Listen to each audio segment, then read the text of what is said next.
I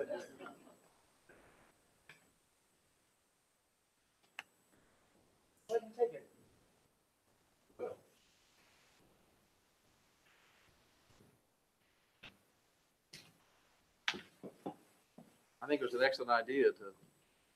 This came about the other day because it was in October and I was downtown in Cape Girardeau and I saw a member of the continuing education office at Southeast doing a ghost tour, walking around with a whole bunch of happy folks going through downtown Cape, and I just thought it was a fantastic asset for the city.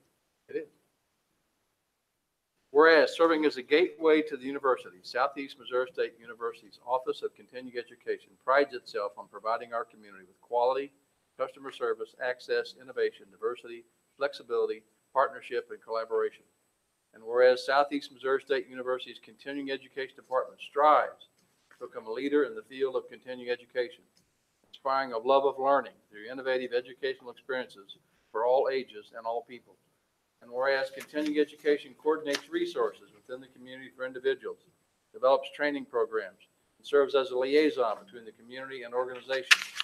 And whereas continuing education has been an integral part of providing online training and education solutions serving adult education, career, corporate training markets, offering a wide variety of classes covering business counseling, management, arts and crafts, hobbies, gourmet cooking and beverages, technology, and professional development. Continuing education also provides test prep courses online through Ed2Go commuter training to aid in the building a well-educated workforce and stimulate economic growth through education. And whereas creating partnerships with schools, departments, colleges, programs, businesses, and industry, continuing education strengthens its role in the university and our community through programs which include Southeast Teen Outreach and Pregnancy Prevention, the Southeast Missouri State University Partnership for Community Health Workers Program, Community Emergency Response Team, training, digital badging services, Southeast Speaks, and noteworthy community events including Pumpkin Palooza and Haunted Tours. Now therefore be it resolved that I, Bob Fox, Mayor of the City of Cape Girardeau, Missouri, do hereby recognize and commend the continuing education of Southeast Missouri State University for its collaborative role in connecting Southeast Missouri State University with our community.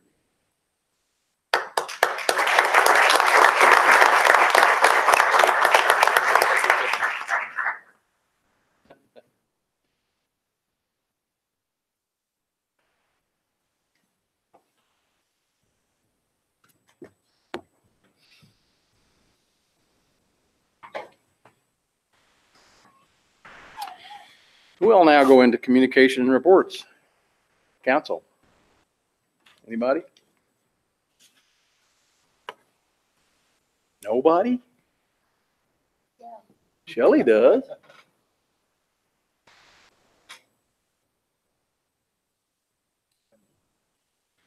There you go. Okay, on Friday night, we had a purpose-built movie that covered some of the citizens in the ward, in Ward 2, the elderly and the youth and those in between. And it was really, really good. We had good speakers, including myself. And and so, but we really did have a good time. It was very informational. It was very where, you know, something can motivate you to the point that you want to be a part of and you really want to work with that. And the feedback was really, really good. So if you didn't come, you missed a great opportunity to check out the purpose-built model and the purpose-built desire to build and change the neighborhoods in the community. We got a lot of older people and young people and then middle-aged people that are coming together and trying to find ways and means on how to improve Ward 2 to include education and everything else, whichever we need the most. That's what we're working towards. So it was a good presentation. The gentleman that brought it to our attention was Earl Norman, and we made sure that we celebrated him because it was really a good idea that he found, and he decided he thought it would be a good thing for Ward 2, and he presented it to the city. So it was really, really good, and I appreciate everybody that came. I appreciate the ones that may be watching, and it was there, everybody, because it was really a good program. Thank you. Excellent. Anybody else? Nothing? I will say that Old Town Cape hosted a Missouri Main Street meeting in Cape Girardeau, which was a huge success. I didn't get to go to all the meeting, but I did get to attend part of it. And Jeff Maurer gave a presentation on how they as a group got together to do the hotel and the Marquette, and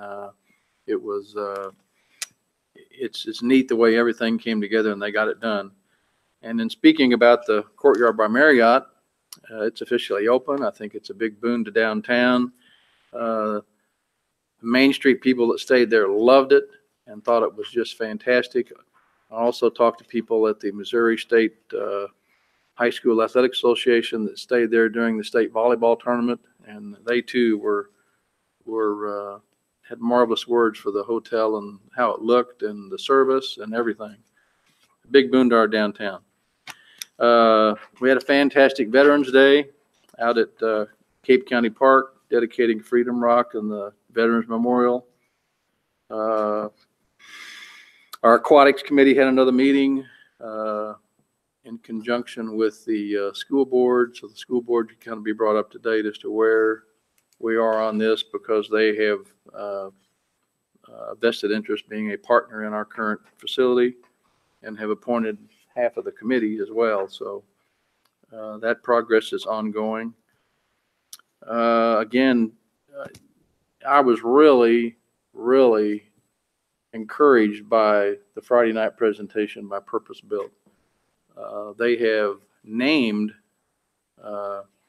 this thing the Porch Initiative, and it all talks about years and years ago, and there are still lots of houses down there with porches, and the life happened in that neighborhood on those front porches and those back porches, and they want to get back to that. And Porch stands for People Organized to Revitalize Community Healing.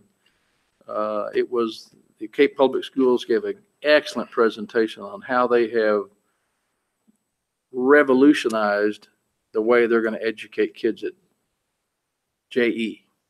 It's not called Jefferson anymore. It's called JE.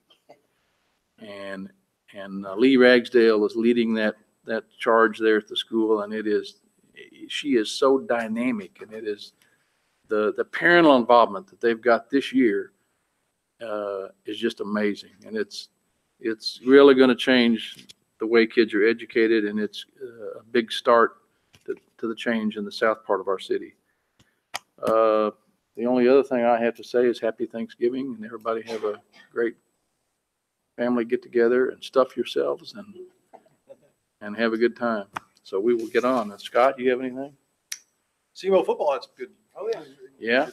First time in history, Southeast Missouri will host a playoff game this Saturday, which is a big deal for the community and for the university.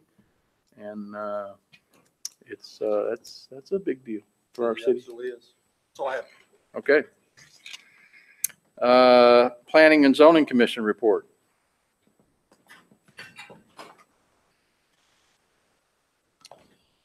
Good evening. Standing in for Jeff Glenia's school board this evening. So Bruce Skinner, vice chair, good update you on a couple things. I will say that the agenda was rather short last Wednesday, and turnout was rather limited because we decided to have a snow in the city. So we did not have a lot of things. Real quick, to run through a couple items. One is a special use permit at 1157 Weston Boulevard. This is a cell tower that is presently there. It's approximately 150 feet tall. They've asked for a new special use permit. I believe they're going to go to about 197 in terms of total height. Same kind of pole setup, same footprint, but they do need a new special use permit, and that is on your agenda for the December 3rd meeting. It did pass 6-0 by City Council, or by, sorry, Planning and Zoning. No opposition from anyone. No one spoke against it that evening. Next one is 10008 at North Kings Highway. This is the EMOS building. They want to transfer some of their signage on what would be the east end of the buildings. I'm sorry, on the west end of, my note's correct.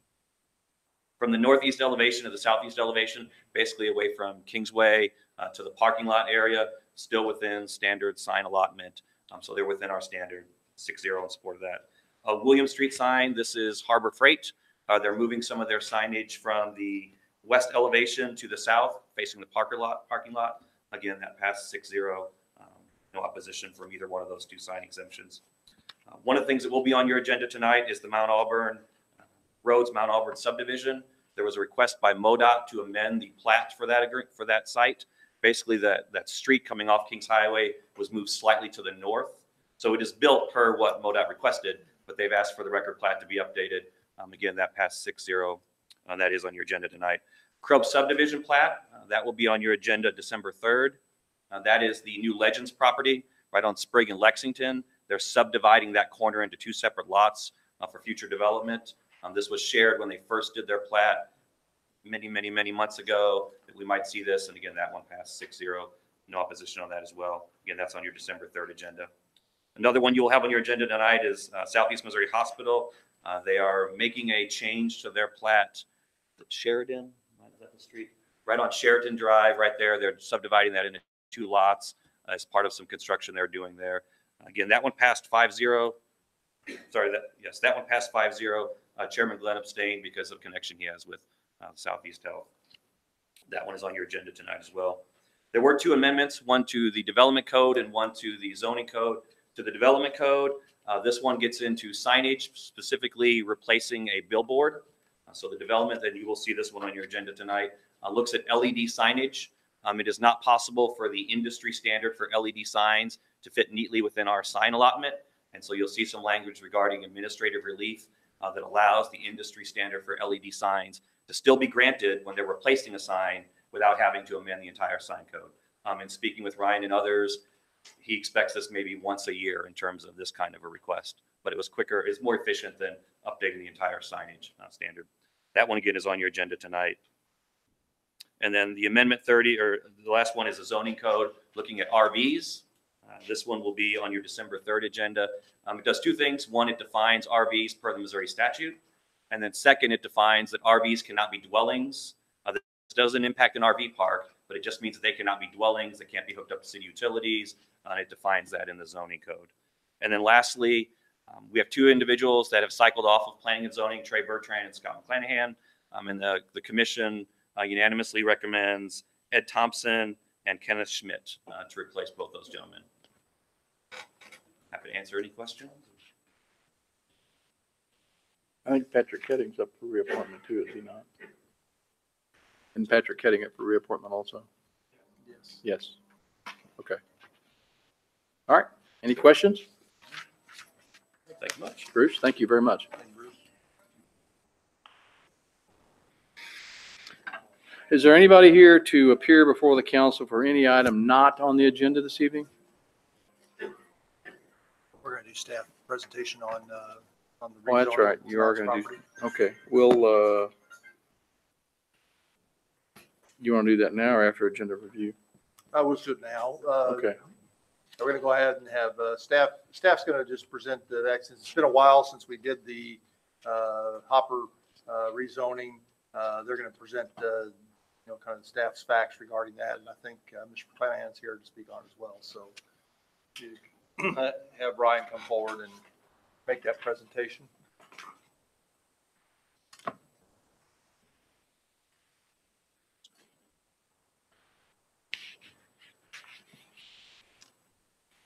Okay, well, good evening.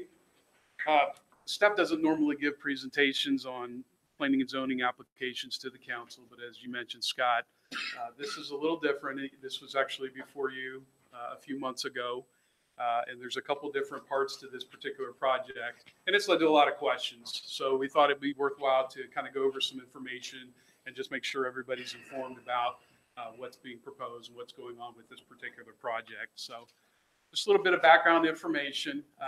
This is a 55.83 acre tract. It was purchased by the developer several months ago. And the entire tract right now is zoned R1, which is single family suburban residential. And I'll talk about that zoning district a little bit later. But that's the current zoning. The current request tonight is to rezone an 18.51 acre portion of that property located in the southeast corner from R1 to R3, which is high density single family residential, leaving the rest of the tract as R1. Now, this is, of course, the second time requesting rezoning to R3 on this particular tract. The initial request was made in the spring. That request also involved a rezoning of a strip of land along the interstate to C1, a commercial district. That went to Planning and Zoning Commission in June, and the commission did not recommend approval of the commercial zoning rezoning. They did recommend approval of the R3. After that, the developer dropped his request for the C1. So he just went with the R3 request, which went before the council in July, and that was denied. So after that point, the developer decided to get started on the subdivision process for the portion of the property that was not subject to the rezoning, which is up at the intersection there, right at the northeast corner of the property. And again, his plan was to subdivide that and get started. All right. Okay, so what you see here, this is just a map. The actual file was too large to fit into the PowerPoint presentation, but this is a representation of the preliminary plat that the developer submitted, again, for that northeast corner of the tract, right at the intersection, the part that's to remain R1. That particular area involves a little over 14 acres, and the rest of it was just shown as future development. Obviously, part of that's because the developer wasn't sure what was going to happen with this particular area. So he did not include that in this particular preliminary plat. It's just showing 3 phases for what you see there in the corner. And staff reviewed it. All the requirements were met from the zoning and the subdivision standpoint. So we did recommend approval. Then went to Planning and Zoning Commission. They recommended approval. Then it went to the council on September 20th, and that was approved. Now, the developer knows that in order to subdivide any additional areas within that tract, he's going to have to get a preliminary plat approval for that. So he'll probably submit an amended plat to bring in those other areas. But we now know that he's wanting to see the outcome of this rezoning before he does that. And again, this is just a preliminary plat. So the next step in the process is to submit what's called a record plat or a final plat on a phase-by-phase basis. So again, here's the first 3 phases. Again, he'll have to get an amended plat if he wants to subdivide anything else. But before he can start selling lots, he has to actually submit a record plat and get that approved. Wanted to talk a little bit about the difference between zoning and subdivisions. We've received a lot of questions and heard a lot of comments about kind of these 2 different parts here. We've got the subdivision, the preliminary plat that was approved, and now we've got another rezoning request. And of course, there were some things the developer did that also has kind of led to some confusion among the citizens. So we just wanted to kind of lay out very quickly the difference between zoning and subdivisions. Zoning is a regulation of the use of organized into districts, and there are also requirements for lots. There's a minimum lot area width, density for the number of dwelling units, there are setbacks. So that's the type of information that is in our zoning district regulations. And zoning is established in Missouri under the revised statutes of Missouri. And the criteria for rezoning a property is just pretty simple. If it's put into question form, what the elected officials have to decide is the proposed zoning district reasonable and in reasonable conformity with the existing uses and value of the immediately surrounding properties? So that is your charge tonight as part of this request, is to make that determination. And that will then lead to your vote. Rezoning is a discretionary process. That means it's not something where it's a matter of looking at whether it meets X, Y, and Z specific details, and if it does, then it has to be approved. It is something that is at your discretion, and that's why the process is set up to provide for a public hearing. So you have analysis from the staff, you have a recommendation from the Planning and Zoning Commission, and then you hold your own public hearing to hear from citizens, anyone that might be affected by that. Subdivision is different. It doesn't deal with land use per se. Now, Every property is zoned, so when land is subdivided, those lots do have to meet the minimum standards for the zoning district in which the land's located. But beyond that, it doesn't really get into the use of land. Subdivision is, pertains with dividing land, creating lots, and then if there's public streets involved, dedicating right-of-way for that. The criteria for that are different. It's mostly under the city code. We have all sorts of regulations for subdivisions and lots. And so the primary criteria for subdividing and reviewing a subdivision plat is, do the proposed lots and the street right-of-way meet the requirements in the code? And that is an administrative process, not a discretionary process. So that one is more straightforward. There are very specific regulations in the code for subdivision of land. And part of the staff's responsibility is to review those plats and make sure that all those regulations are met. And if they are, then the staff recommends approval of the plat, the commission recommends approval, and then you really are obligated to approve the plat. And that's what happened with the preliminary plat that was approved in September. It met all the requirements. There was no basis for denying it. Because it's an administrative process and straightforward, there's really no need for a public hearing because there's no discretion involved. So that's kind of in a nutshell the difference between zoning and subdivision. But I do want to point out that for standard rezonings and subdivisions, neither one of them require the developer to submit detailed development plans. We do have a planned development zoning district. If the developer chooses to request rezoning to that, then they would need to provide that information, but that's not a requirement. The developer in this case was not required to do that, and he did not choose to pursue planned development rezoning. So he's just seeking rezoning to a standard zoning district, and so he's not obligated to provide that type of information. So again, for both of these, zoning and subdivision, your criteria are what I went over here. Okay, I don't expect you to be able to see this, but I just wanted to show you this is the actual text from the zoning code for the R1 and the R3 districts. The R1 again being single family suburban residential, R3 being high density single family residential.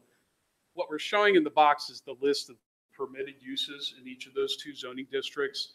And again, you won't be able to see it, but I can tell you that there are some differences, but for the most part, they're very similar. Okay, so they're not that different, but R3 does allow, in addition to single family dwellings, it allows duplexes and townhouses. So for the purpose of the discussion tonight, that's really what's going to be of most relevance.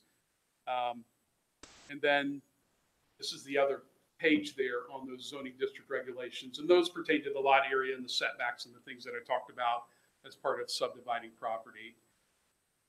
For those of you who like visuals, this is kind of the very quick table that shows kind of the difference between the two zoning districts. R1 allows single family dwellings. It does not allow duplexes or townhouses or multifamily dwellings. R3 as well allows single family dwellings, but it does allow duplexes and townhouses. But like the R1, it does not allow multifamily dwellings. So what's being requested tonight, both the existing and the proposed, neither one of those would allow multifamily dwellings. This is a portion of our zoning map, and the reason I'm showing this is just to let you see that the Kelly green represents the R1 zoning district, and it, as you can see, occupies a large area of the city. It's kind of the standard single-family zoning district now for the areas outside of the older neighborhoods. The more suburban areas of the city are generally zoned R1. Okay, so the plat that was approved that met the R1 lot standards: minimum lot area of 10,000 square feet, minimum lot width of 80 feet. So that those type of parameters are in all those zoning districts that you see there, kind of in the green on the map. So with that, I'll answer any questions. Anybody have any questions? Can you go back one slide? Sure. So can you mentioned the bottom one, the multifamily dwelling. Can you explain for me, someone who is not real familiar with zoning terms, what multifamily dwelling means? Sure. Multifamily dwellings are multiple dwellings, dwelling units within one building. Okay. Now you'll look at the picture above, it looks very similar. If you didn't really know the distinctions, you would think that they're pretty much the same.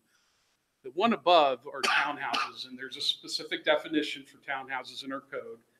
It's a single family dwelling unit that runs from the slab or the basement all the way up through the roof. So you don't have units on top of each other.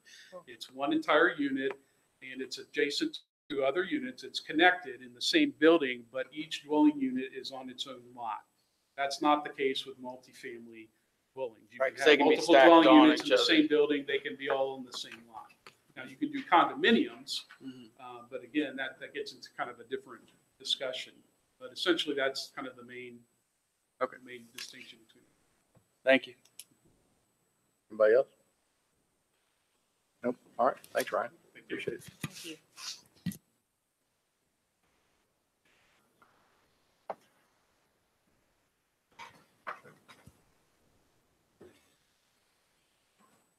I also want to mention Scott Flanagan is here. Got any questions about, he was on the planning and zoning commission at the time. He's now.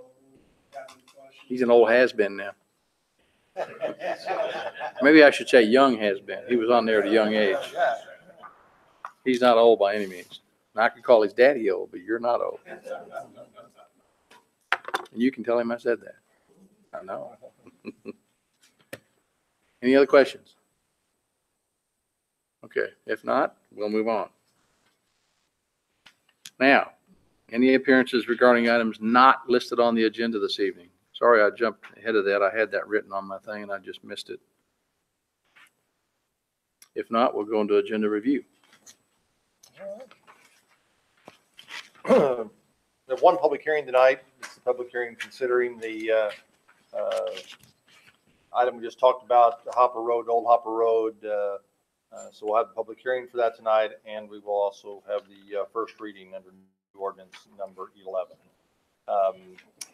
On the consent agenda, we have the second and third readings for items 3, 4, 5, and 6. Those are from last meeting, establishing stop signs on Neiman, record plat at Walden Park, the record plat at Wilmac, and the amendment to number 3 to the block grant out at the lighting project at the airport. Number 7 is the agreement for to award Farnbergers the Arena Park box culvert project. This is to install the box culverts. We've, under a different project, ordered the box culverts to be made, so that's already up, but this is the installation. We got real good bids on this project, and we're very good about that. They came in under engineer's estimate, and the too low were real close, so feel very good about that bid. Number 8 is supplemental agreement. Actually, 8 and 9 are supplemental agreement with Crawford, Murphy, and Tilley. This is for work we did out at the airport where we bought some snow removal equipment and our ARF truck. We ran into some problems on this project with Buy American.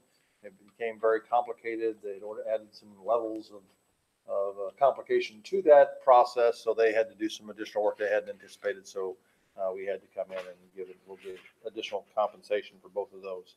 That's 8 and 9. Number 10 is accepting the final payment for Nip Kelly for this last year's asphalt overlay program. For items on the consent agenda that you wish to remove or discuss further, or if you wish to note your conflict, yes. To abstain from number 4 due to financial conflict. Others? Not, we'll look at new ordinances. Number 11 is from the public hearing that I spoke about. Number 12 is ordinance. This actually appropriates the funds that we bonded for the parks and stormwater projects that we already bonded. So now then it's time, those funds come to our, be received as income. Now that we need to appropriate the monies to do those projects that we said we were going to do. So that's what that ordinance does. Number 13 is administrative relief and exceptions that I talked about regarding LED signs that Mr. Skinner, Dr. Skinner pointed out. Number 14 is the record plat from the nursing school there on William and Sheridan that Mr. Skinner, Dr. Skinner also talked about. And 15 is the Rosemount Auburn subdivision, which because MoDOT requires the street to be certain feet back from the signal, they had to change that record plat. So that's as noted by Dr. Skinner. So that is all of the ordinance for tonight. Any questions on any of those? Any questions? We had two level appointments tonight. I think Mary had a question about the golf course. I think we're going to delay the appointments to the Golf Course Advisory Board to our next meeting, December 3rd. And that will be before their regular meeting in December. So they'll still have time to be appointed before then. So we would need someone to ask for to have that removed from the agenda when we adopt the agenda. Okay. And we have appointed the planning and zoning, and then we have adjournment, and we have no closed session items tonight. Okay. Mayor. There were several memos there too. Analysis of sales tax revenue for June, which is up a little bit, but still down because of inflation, and several other appointments for boards in the future. So, and Those will be coming advisory up next board meeting, so those. Okay.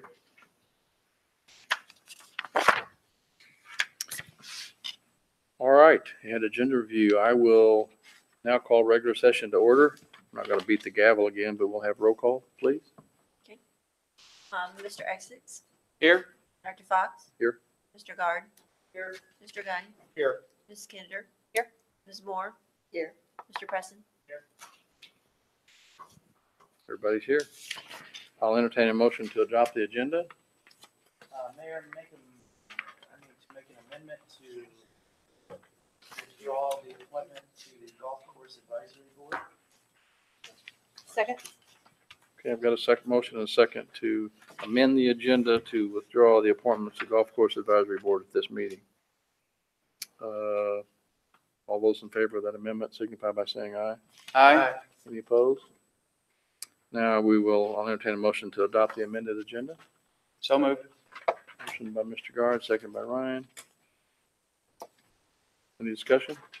If not, all those in favor signify by saying aye. Aye. Any opposed? Motion passes. We'll now have a public hearing to consider request to rezone property at the southwest corner of Hopper Road and Old Hopper Road from R1, Single Family Suburban Residential District, to R3, High Density Single Family Residential District. And this is new ordinance Bill 18-152. Are there any individuals who are willing to make comment at the public hearing this evening? Please identify yourself when you come to the mic, and you're limited to 5 minutes.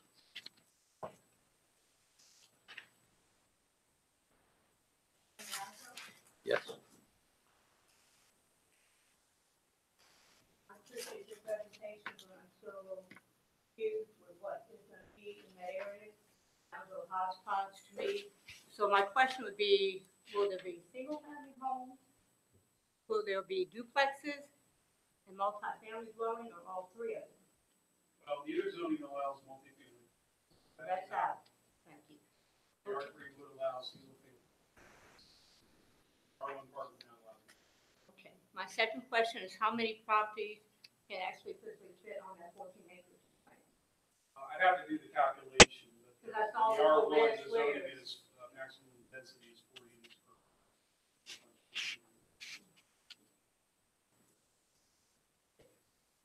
Okay, my third question would be, where is the traffic going to flow to? Because I've lived out there 32 years, and people tend to run that four-way intersection when we walk and when we drive. So they run the stop sign today.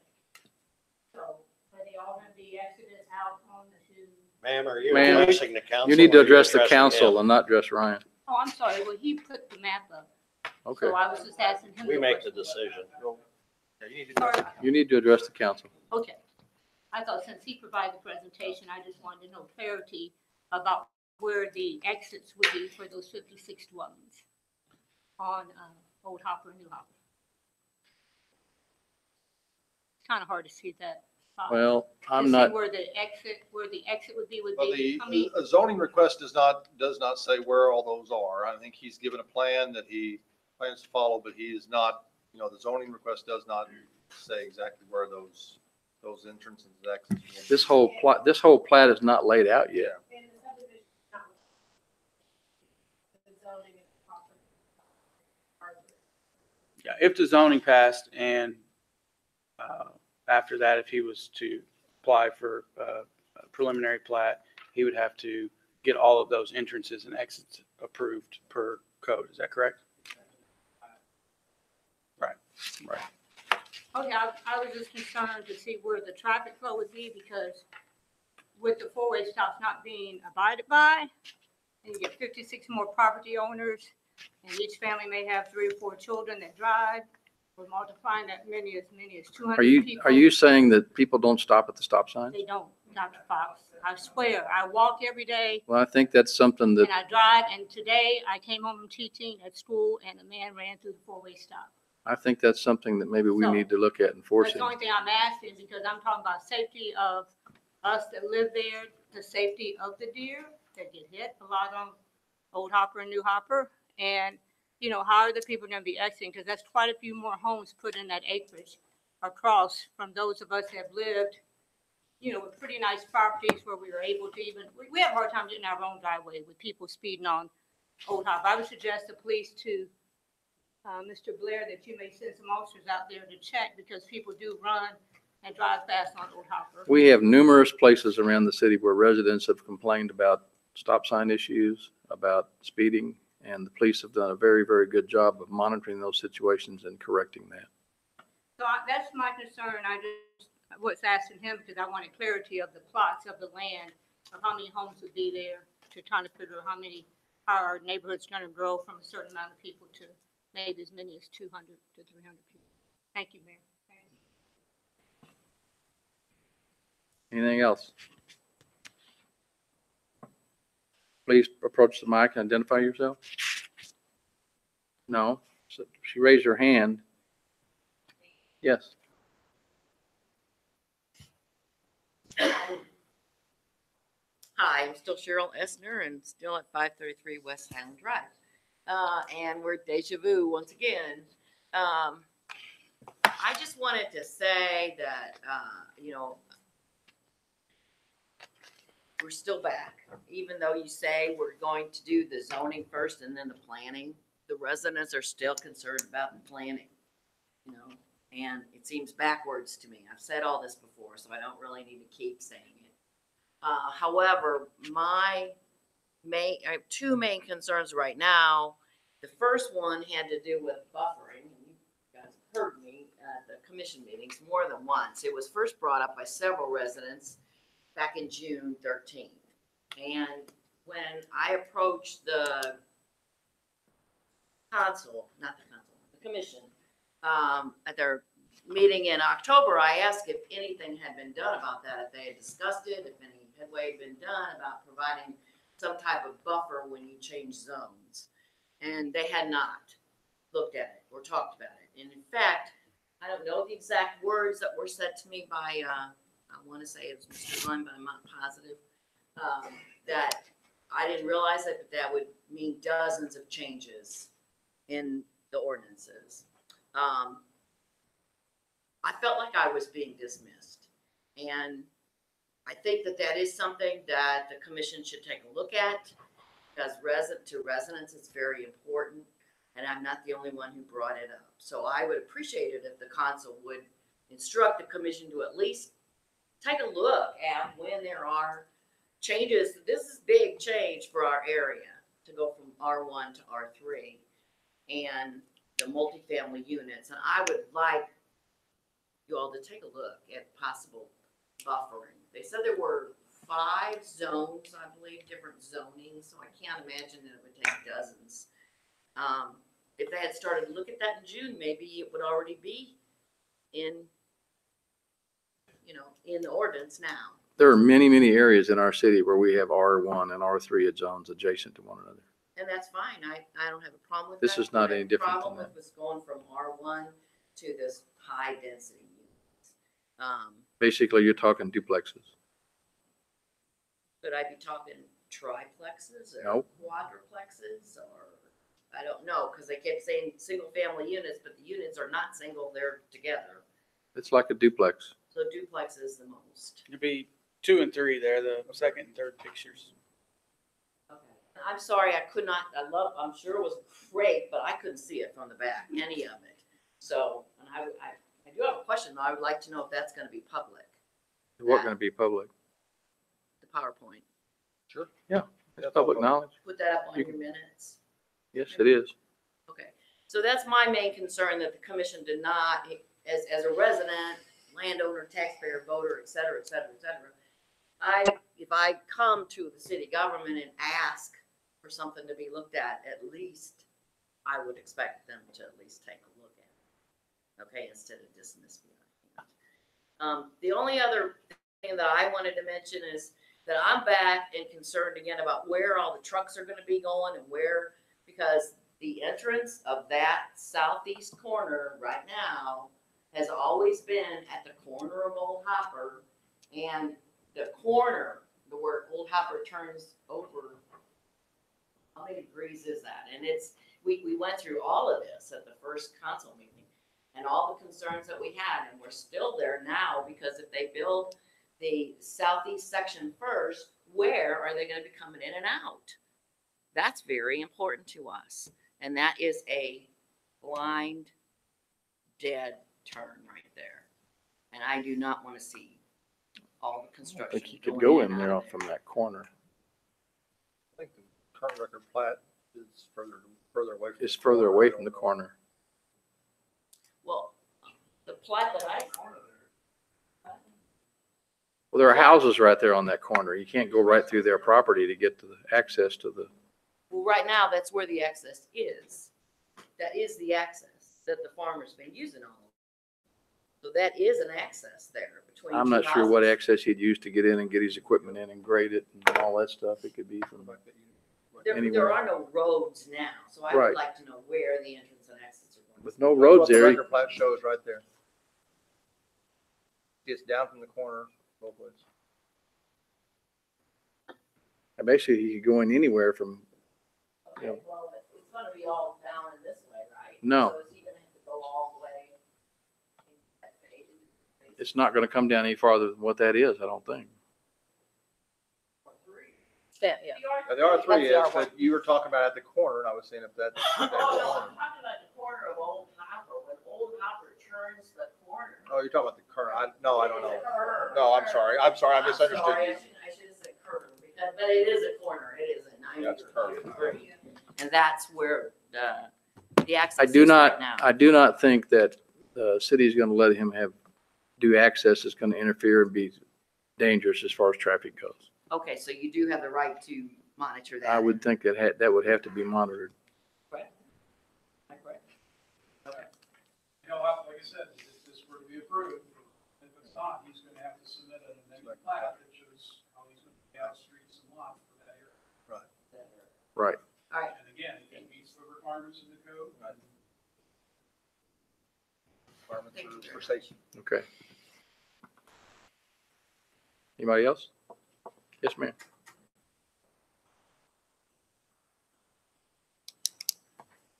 Megan Andrews here on behalf of the developer. Address 1650 South Kings Highway. Basically, I just, this is our second time here, but I do want to thank everyone on behalf of the developer. I feel like from the first time we were here until we were here, we had some meetings with some of the residents where we talked about some of their concerns. We tried to answer some questions. I've been here pretty much through everything. A lot of the faces back here I'm used to seeing.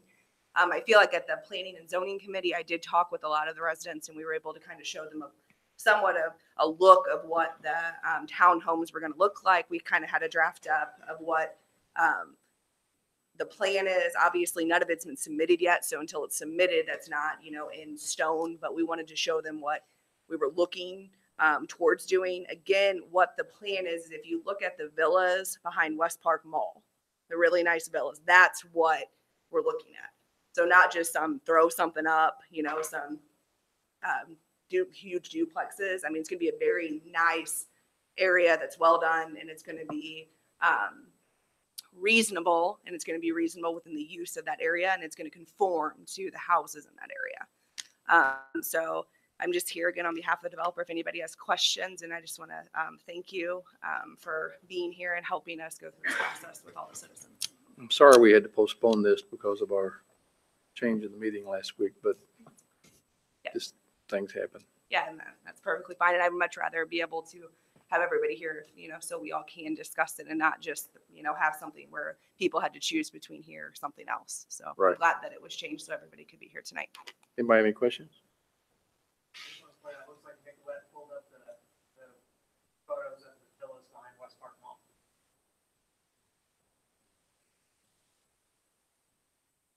And I do want to say, on behalf of some of the residents, I think there was some confusion when this first came around, and I think there was a lot of unknowns, and I think that hopefully we've been able to address a lot of those questions between the last time and here tonight, in regards to what was actually going to take place there versus just some speculation of what we thought. So, Well, we thank you for that. thank you. Anybody else?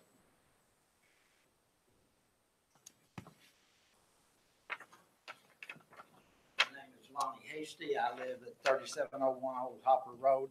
I live right in that curve. Can we put that picture back up about the 3-4 different housing sides there?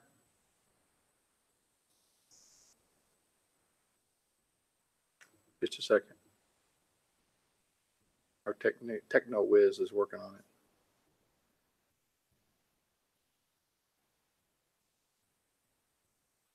Okay. Oh, back one. Third item from the top. How many connecting townhouses can be put together? No restriction under zoning. I don't think there is even under zoning.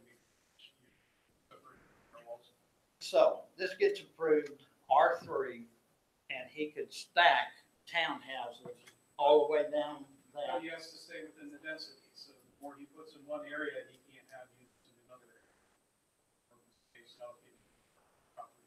And with cluster housing, is that cluster housing? I don't know what the definition of cluster housing is. It could be, like a cluster. And how many houses, how many units can he put on an acre with cluster housing?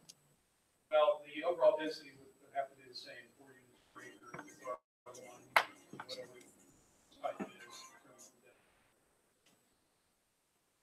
is. So I could wind up with a 3-story building that could have 4 units stacked right across the connecting piece of my property. You could, but the developer has said he's building townhomes and Okay, duplexes. the developer said he was going to put HUD housing in down there too. And I then know he's that. come back and he said, no, I'm going to put $200,000 homes. And then we've been told it has to be reasonable and similar. And R1 housing and R3 housing is not reasonable and similar. Because look at the picture. Well, you're correct, but you got to realize those townhomes were built down on Main Street, high to look at the river. There's no river to look at. There's no reason for someone to build 3-story townhomes in a residential subdivision. There is if he can get more units right there. He doesn't, the goal is not. Three-story to get more is going to be one unit. He can't stack units on top That's of, exactly right. And then he's going to put another one right next to it. but he can only put 4 on an acre. That's Hey, right. It again- can all be right against my property line. We're talking about the change from R1 to R3. That's We're not- exactly right. And we're not- R3 is what we're talking about. Right, you are, but I feel pretty assured that developer, in every other development he's done in the city, he does what he says he's going to do. Okay. And so that means he's going to put in HUD housing in that No, corner. means he's going to put in duplexes Well, in the R3, and he's going to build what he said was $250,000 to $300,000 homes in the R1 section, like he's done in Williamsburg and several other places around the city. And I would just ask every one of you, look in the mirror and decide whether you vote yes if you could have townhouses sitting right next to your property, not in a regional area, but right next to your property. Anybody else? Any new? Yes. I've been wondering about streets. Your name and address, please. Oh, I'm sorry, 3911 Hopper Road, I'm Jewel May Haven. I've been wondering about the streets because of down at Oak Ridge Drive and that subdivision that's across from me the other way? I don't know where that This- subdivision is. Off Hopper Road? I'm on New Hopper, Okay, and this property runs, run right along my property up on top Okay. of the high hill. Okay. I live in the old farmhouse. okay, all right. Okay, but their streets are really bad in that subdivision. Who will be taking care of all the streets in this new project? Will that be part of the city's thing? Or Any the- developer builds streets to city code, Uh-huh, and once they're built to city code, the city then takes care of them. okay. So I've been wondering why the streets over in that area, he lives on one of them streets, they don't take very good care of their streets in that subdivision, so I Are there thought- some streets there that are not, the city doesn't take care of? Are there some I'm that not are not? exactly sure which ones. Some of those could- there, but there are some back that are not city streets. There could be some that have come off the road that are not city streets that the Oh. residents have to maintain. There are several streets like that in the city also. Okay. And will we have all underground electricity in this subdivision probably? Now You that I don't don't think know so? yet. No. They There's could a build, lot they of- could- lot of they could build within times- the code and not have underground. I mean, so it could be either way. A lot of times, I'll be the only one out there with power and my line's up in the air. The rest of everybody else's power is underground. So I was just wondering. But I don't know. Can't answer that question. Okay. Anybody else? Yes, ma'am. Hello, Deborah Reisenbickler, 1003 Oak Ridge Court. I think what we are asking for is we don't want anything weird. We just want normal R1, what we have. I mean, I think we're all scared of something different. So I think that's what we're saying. We want R1 and we feel like we want our voices to be heard. And the one thing a while ago that the guy, it said something about the Missouri law, the uses and value of immediately surrounding properties. Okay, so uses, R1, of immediately surrounding properties. Value, not HUD houses, not things that are going to devalue anybody's property. I mean, I think that's what we're saying. We're just trying to say, hey, just give us nice normal houses like we have. I think what the developer has planned, if he's talking about duplexes that are $500,000 plus, and he's talking about houses that are 250 to 300,000, like he's built in other areas of the city, I dare say a lot of those are probably bigger than most homes that are in the immediate area. I think Except a for lot one. of us are worried about what he says he'll do. You know, what he says and what's actually going to happen. We've Well, heard things that he doesn't always do exactly what he says. So we're scared because we live there every day. We live there and we just want nice, normal, regular stuff, nothing weird. So I think that's what we're afraid, and we don't want something we don't know that we can't control. And him to say, okay, I'm going to do this. Okay, it's going to be passed. We're going to rezone it. And then, haha, I got y'all. We're not going to do what I said I'm going to do. Blah, blah, blah. So anyway. it'd Okay. be very difficult for a developer in this city to say he's going to do one thing and do something else and want to come back to the council to do something else. Well, then he'll be done. You said it was the last piece of property left in No, Cave. there are other areas in the Okay, city well, that that's can what I still thought be you said developed. the other night. It was the last piece It's of a property. it's last large piece. I mean, it's 50 So then he something won't acres. have to come back because he's already, anyway, that's it. Okay, So thank you. thank you. Do you have anything new to add to what you had? I just would like a clarification. I kept hearing about the 4 units per acre, but that's R1, right? I mean, the R3 is 9 units per acre. That's what it is. Right, It's not. okay. That's correct, I think, yes. Anybody else?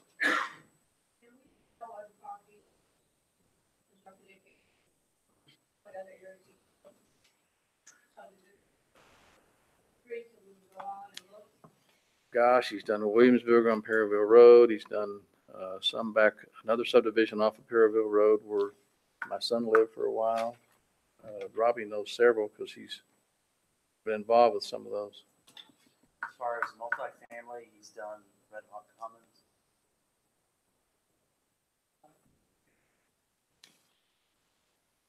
Staff can get you some addresses. If you want to talk to Yeah. them afterwards, they can give you some addresses or we can get it to you. You'd be glad to. Yeah. Right. Anything else? If not, we'll move on to consent agenda, please.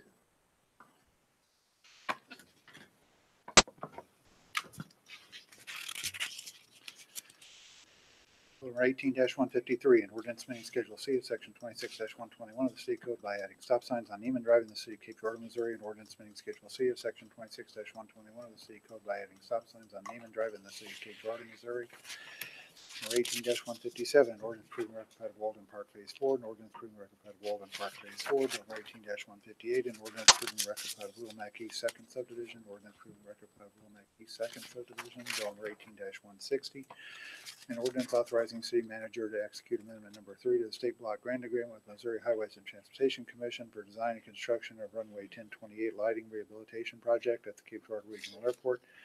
An ordinance authorizing city manager to execute amendment number 3 to the state block grant agreement with Missouri Highways and Transportation Commission for design and construction of the runway 1028 lighting rehabilitation project at the Cape Girardeau Regional Airport. Number 18-162, a resolution authorizing city manager to execute an agreement with Bar Concreters, Inc. for the Arena Creek Box Culvert project in the city of Cape Girardeau, Missouri. Bill number 18-166. Resolution authorizing city manager to execute supplemental agreement number 1 with Crawford Murphy and Tilley, Inc. for design services for the procurement of an aircraft rescue and firefighting vehicle and related equipment at the Cape Girardeau Regional Airport. Number 18-167, a resolution authorizing city manager to execute supplemental agreement number 1 with Crawford Murphy and Tilley, Inc. for design services for the procurement of snow removal equipment at the Cape Girardeau Regional Airport. I'll entertain a motion to approve the consent agenda as So presented. moved. Motion made by Victor, seconded by Shelley. Any discussion? Mayor, please mark my vote under presentation. It's been done, I think. All those in favor of the consent agenda, please say aye. Aye. Any opposed? Thank you. New ordinances. Bill number 18-152, an ordinance amending Chapter 30 of the Code and Ordinances of the City of Cape Girardeau, Missouri by changing the zoning of property located at the southwest corner of Hopper Road and Old Hopper Road in the City of Council, Cape Girardeau, Missouri, from R1 to R3.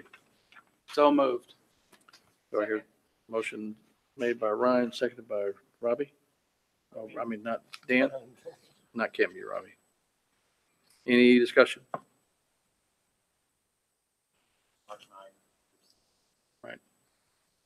Robbie's is an abstention. Did you get that? If no discussion, all those in favor signify by saying aye. Aye. Any opposed? Motion carries. Bill number 18-163, an ordinance appropriating funds for capital expenditures for parks and stormwater improvement projects from bond proceeds and from revenues of the capital portion of the parks and stormwater sales tax. Second. Motion by Victor, second by Robbie. Any discussion? If not, all those in favor signify by saying aye. Aye. Any opposed? Motion carries. Bill number 18-164, an ordinance amending section 25-113 of the Code of Ordinances in the City of Cape Girardeau, Missouri regarding administrative relief and exceptions. Second. Motion by Dan, second by Robbie. Any discussion? If not, all those in favor signify by saying aye. Aye. Any opposed? Motion carries. Bill number 18-165, an ordinance approving the record plat of Southeast Missouri Hospital Nursing. So moved. Second. Moved by Victor, second by Robbie. Any discussion? If not, all those in favor signify by saying aye. Aye. Any opposed? Motion carries.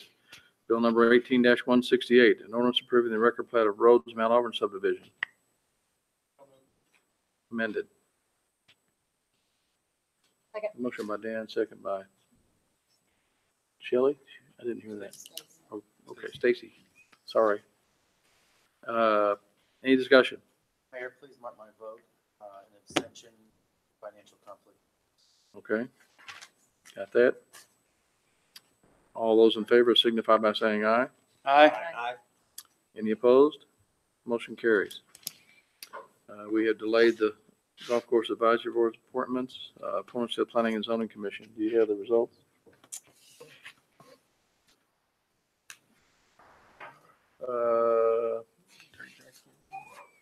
Looks like we have appointed Ed Thompson, Patrick Keddy, and Derek Jackson. Need a motion. I need a motion. Motion by Dan. Do I hear a second? Second. Any discussion? If not, all those in favor signify by saying aye. Aye. Any opposed? Motion carries. I know of no other business. Move to adjourn. Second. Motion moved to adjourn and seconded. All those in favor say aye. Aye. All right, everybody have a great Thanksgiving.